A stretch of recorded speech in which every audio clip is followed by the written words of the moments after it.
आज हम बात करेंगे भारतीय संविधान की और समझेंगे कि क्या बात इसे दुनिया के सबसे खास दस्तावेजों में से एक बनाती है।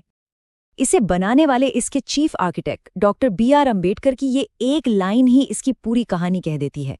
एक तरफ ये कानूनी तौर पर इतना गहरा है कि वकीलों के लिए स्वर्ग है, तो दूसरी तरफ ये सामाजिक बदलाव का एक क्रांतिकारी चार्टर भी है। ठीक है, तो चलिए देखते हैं वो कौन सी 6 खास बातें हैं जो इस दस्तावेज को इतना अनोखा बनाती हैं। सबसे पहले तो ये समझना होगा कि चुनौती कितनी बड़ी थी। एक नया नया आजाद हुआ देश जिसमें अनगिनत भाषाएं, धर्म और संस्कृतियां थीं, उन सबके लिए एक कानून की किताब बनाना। और यहीं पर आती है इसकी सबसे जानी मानी बात, इसका साइज। ये कोई गलती नहीं थी, बल्कि एक बहुत ही सोचा समझा डिजाइन था। जब ये बना 1950 में, तो सोचिए इसमें 395 आर्टिकल्स थे, और ये उस वक्त भी इसे दुनिया का सबसे लंबा संविधान बनाता था। लेकिन कहानी यहीं खत्म नहीं होती। ये तब से लगातार बढ़ता गया है और आज देश की बदलती ज़रूरतों को पूरा करने के लिए इसमें 470 से भी ज़्यादा आर्टिकल्स और 12 शेड्यूल हैं। तो सवाल ये उठता है कि आखिर ये इतना लंबा क्यों है? मतलब जरूरत क्या थी? दरअसल इतने बड़े और विविध देश को चलाने के लिए हर छोटी बड़ी बात को साफ साफ लिखना जरूरी समझा गया, ताकि बाद में कोई कंफ्यूजन न हो। चलिए अब इसके एक और कमाल के फीचर को देखते हैं। वो है बदलाव को अपनाने का इसका अनोखा तरीका। ये एक ऐसा संविधान है जो अपने मूल सिद्धांतों को तोड़े बिना वक्त के साथ बदल सकता है। ये बहुत दिलचस्प है। देखिए, एक तरफ है अमेरिका का संविधान जिसे बदलना मतलब लगभग नामुमकिन है। दूसरी तरफ है ब्रिटेन, जहां सब कुछ बहुत लचीला है। भारत ने क्या किया? उसने बीच का रास्ता निकाला। कुछ जरूरी चीजों को बदलना मुश्किल बनाया और बाकी चीजों को आसान। और इसी लचीलेपन को संभालने के लिए सुप्रीम कोर्ट एक बहुत जबरदस्त सिद्धांत लेकर आया। 1973 में एक मशहूर केस हुआ था, केशवानंद भारती केस। उसमें कोर्ट ने कहा कि ठीक है, संसद संविधान बदल सकती है, लेकिन इसकी जो मूल संरचना है, जो इसकी आत्मा है, जैसे लोकतंत्र, सेक्युलरिज्म, उसे कोई नहीं छू सकता। और इसका सबूत 100 से भी ज्यादा बार इसमें संशोधन हो चुका है। ये दिखाता है कि हमारा संविधान सिर्फ एक किताब नहीं है, बल्कि एक जिंदा दस्तावेज है जो वक्त के साथ खुद को ढालता है। समय के साथ ढलने की यही खूबी सिर्फ कानूनों में नहीं, बल्कि देश के पूरे स्ट्रक्चर में भी दिखती है। इसीलिए भारत को राज्यों का संघ या यूनियन ऑफ स्टेट्स कहा जाता है। इसका मतलब क्या है? इसका मतलब ये है कि भारत है तो एक फेडरल देश, जहां राज्यों के पास अपनी शक्तियां हैं, लेकिन केंद्र सरकार को ज्यादा मजबूत बनाया गया है। ऐसा क्यों किया गया? ताकि इतनी सारी विविधताओं के बावजूद देश एक साथ मजबूती से जुड़ा रहे। इस टेबल को देखें तो साफ समझ आता है कि भारत का मॉडल कितना अलग है। हमने अमेरिका और ब्रिटेन जैसे देशों से कुछ चीजें लीं, पर उन्हें हूबहू कॉपी नहीं किया, अपनी जरूरतों के हिसाब से ढाला। जैसे पूरे देश के लिए एक ही संविधान और एक ही नागरिकता। तो हमने स्ट्रक्चर की बात कर ली, अब बात करते हैं संविधान की आत्मा की, इसके फिलॉसफिकल कोर की। ये वो हिस्सा है जो सरकार की शक्ति और लोगों के अधिकारों के बीच एक बैलेंस बनाता है। सबसे पहली बात, हमारे यहाँ पार्लियामेंट्री सिस्टम है जो हमने ब्रिटेन से लिया है। इसमें असली पावर प्रधानमंत्री और उनके मंत्रिमंडल के पास होती है, और ये लोग सीधे सीधे संसद के प्रति जवाबदेह होते हैं। मतलब अगर कुछ गलत हुआ तो संसद में उनसे सवाल पूछा जा सकता है। अब आता है संविधान का वो हिस्सा जो शायद हम सबके लिए सबसे जरूरी है, हमारे मौलिक अधिकार। ये वो अधिकार हैं जो सरकार भी हमसे नहीं छीन सकती। ये हमारी आज़ादी की गारंटी है। और सबसे बड़ी बात, अगर किसी के इन अधिकारों का हनन होता है तो वो सीधे कोर्ट जा सकता है। अब अधिकारों के साथ साथ कुछ जिम्मेदारियां भी होती हैं, है ना? तो ये जो डायरेक्टिव प्रिंसिपल्स हैं, ये सरकार के लिए एक तरह की गाइडलाइन है, एक नैतिक कंपस की तरह। ये सरकार को रास्ता दिखाते हैं कि उसे एक ऐसा समाज बनाने की कोशिश करनी है जहां सबको सामाजिक और आर्थिक न्याय मिले। अक्सर लोगों को लगता है कि ये दोनों, मतलब मौलिक अधिकार और निदेशक सिद्धांत, अलग अलग हैं, लेकिन ऐसा नहीं है। सुप्रीम कोर्ट ने भी साफ कहा है कि ये एक ही सिक्के के दो पहलू हैं। अधिकार लोगों को ताकत देते हैं और सिद्धांत सरकार को एक लक्ष्य देते हैं। दोनों मिलकर ही एक बेहतर समाज की नींव रखते हैं। तो इन सब बातों से हम एक बहुत ज़रूरी नतीजे पर पहुंचते हैं कि भारत का संविधान कोई पत्थर की लकीर नहीं है जिसे बस एक बार लिख दिया गया। तो ये सवाल अपने आप में बहुत बड़ा है कि 75 साल से भी ज्यादा पुराना एक दस्तावेज आज के दौर में, इस 21वीं सदी में 1 अरब से ज्यादा लोगों के लिए काम कैसे कर रहा है, कैसे वो आज भी उतना ही रेलेवेंट है। शायद इस सवाल का सबसे अच्छा जवाब कॉन्स्टिट्यूशनल एक्सपर्ट डी बसु के इस एक वाक्य में है। उन्होंने कहा था कि ये संविधान दुनिया के सबसे अच्छे संविधानों की बेहतरीन बातों का एक मिश्रण है, जिसे भारतीय सोच और ज़रूरतों के हिसाब से ढाला गया है। मतलब इसे खास तौर पर भारत के लिए ही बनाया गया था। भारत का संविधान ये सिर्फ एक कानून की किताब नहीं है, ये असल में एक बहुत ही अनोखा संतुलन साधने की कोशिश है। एक ऐसा ढांचा जिसे भारत की जबरदस्त विविधता को एक साथ एक सूत्र में पिरोने के लिए बनाया गया है। तो चलिए आज इसी संतुलन को जरा बारीकी से समझते हैं। जरा सोचिए, कोई देश एक ही समय पर एक भी हो और अनेक भी, ये कैसे मुमकिन है?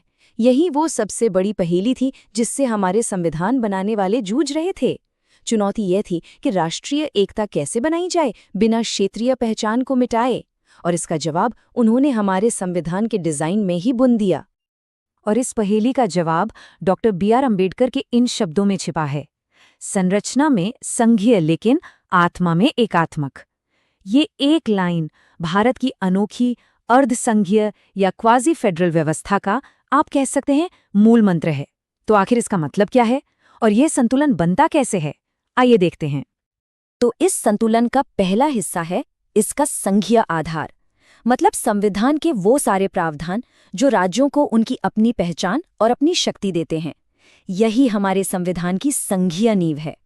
इसे कहते हैं दोहरी राज व्यवस्था। देखिए, संविधान का अनुच्छेद 1 ही ये साफ कर देता है कि भारत में सरकार के 2 स्तर होंगे, एक केंद्र में और एक राज्यों में। और सबसे जरूरी बात पता है क्या है? ये कि दोनों अपनी शक्ति सीधे संविधान से लेते हैं, एक दूसरे से नहीं। यही संघीय व्यवस्था की बुनियाद है। अब ये जो शक्तियों का बंटवारा है ना, ये बहुत ही साफ साफ किया गया है। संविधान की 7वीं अनुसूची में 3 लिस्ट हैं। एक है संघ सूची, जिसपे सिर्फ केंद्र कानून बना सकता है, जैसे रक्षा या विदेशी मामले। दूसरी है राज्य सूची, जैसे पुलिस या कृषि, जो पूरी तरह से राज्यों के हाथ में है। और फिर है समवर्ती सूची, जैसे शिक्षा, जिस पर केंद्र और राज्य दोनों कानून बना सकते हैं। यही व्यवस्था हमारे संघीय ढांचे की रीढ़ की हड्डी है। लेकिन ये तो कहानी का सिर्फ एक हिस्सा है। अब बात करते हैं उस एकात्मक गोंद की, मतलब वो मजबूत केंद्रीय शक्तियां जो इस विशाल देश को एक साथ जोड़कर रखती हैं। इस संतुलन को यहाँ देखिए, एक ही सिक्के के 2 पहलू। एक तरफ है संघीय विशेषताएं, जैसे दोहरी सरकारें और शक्तियों का बंटवारा, तो वहीं दूसरी तरफ है एकात्मक विशेषताएं, जैसे पूरे देश के लिए बस एक ही संविधान, हम सबके लिए एक ही नागरिकता और एक ही एकीकृत न्यायपालिका। यही अनोखा मिश्रण भारत को वो बनाता है जो वो है। इसके अलावा केंद्र के पास कुछ ऐसे प्रशासनिक और संवैधानिक औजार भी हैं जो उसे राज्यों पर एक जरूरी नियंत्रण देते हैं, जैसे अखिल भारतीय सेवाएं। सोचिए, IAS और IPS अधिकारियों की भर्ती तो केंद्र करता है, पर वे अपनी सेवाएं राज्यों में देते हैं। या फिर राज्यपाल, जिनकी नियुक्ति सीधे केंद्र से होती है। और शायद सबसे शक्तिशाली केंद्रीय शक्ति है आपातकालीन प्रावधान। ये एक तरह का इमरजेंसी स्विच है, जो किसी बड़े राष्ट्रीय संकट के समय भारत को अस्थायी तौर पर एक संघीय से एकात्मक राज्य में बदल सकता है। ये देश के लिए एक सुरक्षा कवच की तरह है। तो सवाल उठता है कि जब केंद्र और राज्यों के बीच इस संतुलन को लेकर कोई टकराव हो, तो रेफरी कौन बनेगा? वो भूमिका निभाता है हमारा सर्वोच्च न्यायालय। वही इस संघीय संतुलन की व्याख्या करता है और समय के साथ इसे एक नई दिशा देता है। और देखिए कि न्यायालय की सोच भी वक्त के साथ कैसे बदली है। 1963 में अदालत का मानना था कि संविधान का झुकाव केंद्र की तरफ ज्यादा है, लेकिन फिर आया 1994 में SR बोम्मई मामले का वो ऐतिहासिक फैसला। ये वो दौर था जब केंद्र अक्सर राज्यों में राष्ट्रपति शासन लगा देता था। तब अदालत ने साफ कहा कि संघवाद संविधान के मूल ढांचे का हिस्सा है, जिसे संसद भी नहीं बदल सकती। इस एक फैसले ने राज्यों के अधिकारों को बहुत मजबूत सुरक्षा दी। अच्छा, अब संवैधानिक सिद्धांतों से हटकर जरा ये देखते हैं कि ये सहयोग असल में जमीन पर कैसे काम करता है। और इसका सबसे अच्छा उदाहरण है हमारा राजकोषीय ढांचा, यानी केंद्र और राज्यों के बीच पैसे का लेन देन। इस पूरी व्यवस्था को कहते हैं राजकोषीय संघवाद या फिस्कल फेडरलिज्म। सीधे शब्दों में कहें तो ये वो तरीका है जिससे देश की कमाई को केंद्र और राज्यों के बीच बांटा जाता है, ताकि दोनों ही अपना अपना काम ठीक से कर सकें। और ये साझेदारी सिर्फ बातों में नहीं है। जरा इस नंबर पर गौर कीजिए, 41%। 15वें वित्त आयोग ने ये सिफारिश की है कि केंद्र के टैक्स से होने वाली कुल कमाई का इतना बड़ा हिस्सा, यानी 41%, राज्यों को दिया जाना चाहिए। ये दिखाता है कि ये कितनी असली और गहरी वित्तीय साझेदारी है। इसे ऐसे समझिए कि केंद्र के कमाए हर 100 रुपए में से 41 रुपए सीधे राज्यों के पास उनके विकास कार्यों के लिए जाते हैं। यही है राजकोषीय संघवाद का असली मतलब, जो ये पक्का करता है कि राज्यों के पास अपने लोगों के लिए काम करने के लिए जरूरी पैसा हो। और इस पूरे सहयोग को चलाने के लिए एक मशीनरी भी है, वित्त आयोग है, जो ये तय करता है कि पैसे का बंटवारा कैसे होगा। जीएसटी परिषद है, जो टैक्स के मामलों पर केंद्र और राज्यों को एक टेबल पर लाता है। और नीति आयोग है, जो मिलकर नीतियां बनाने की कल्चर को बढ़ावा देता है। तो आखिर में बात कहाँ आकर रुकती है? वो ये कि हमारे संविधान की असली खूबसूरती इसकी सख्ती में नहीं, बल्कि इसके लचीलेपन में है।